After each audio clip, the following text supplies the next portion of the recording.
BBC's Laura Kuenssberg revealed the brutal and unsympathetic response Boris Johnson is receiving over two crucial coronavirus issues.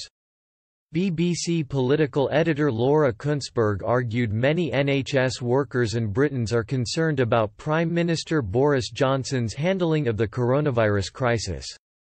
While on BBC's World at 1 megasecond, Kuenssberg noted Mr. Johnson was regularly criticised on the issue of testing for coronavirus and personal protective equipment (PPE) against the virus.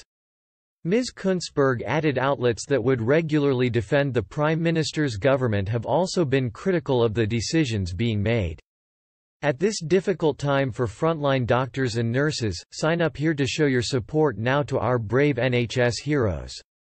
She said, "It has been interesting to see because even newspapers that are normally sympathetic to Boris Johnson's government are being pretty brutal on the handling. I know in my own email inbox and here at the BBC, we have been inundated with questions from people who work in the NHS saying I cannot get the equipment I think I need.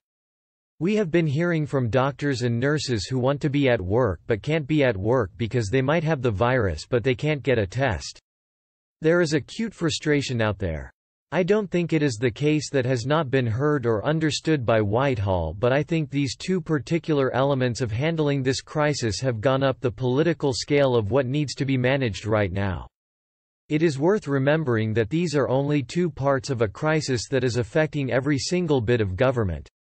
Earlier this week, Boris Johnson addressed the nation in a Twitter video where he insisted the UK would be boosted. Mr. Johnson argued testing was a vital part of protecting the NHS during this crisis.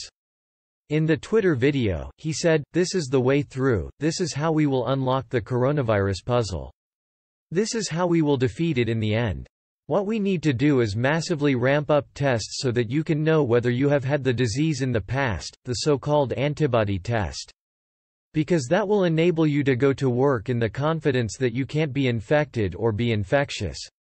During the Saturday coronavirus briefing, Chancellor of the Duchy of Lancaster Michael Gove outlined how the government would continue to tackle the pandemic. Mr. Gove said, "New Nightingale hospitals are due to be built in Birmingham, Bristol, Cardiff, Belfast, Glasgow, Harrogate and Manchester. Given that we know that the Midlands are a particular area of concern, the NHS and the military are accelerating their work. They will transform the National Exhibition Centre in Birmingham."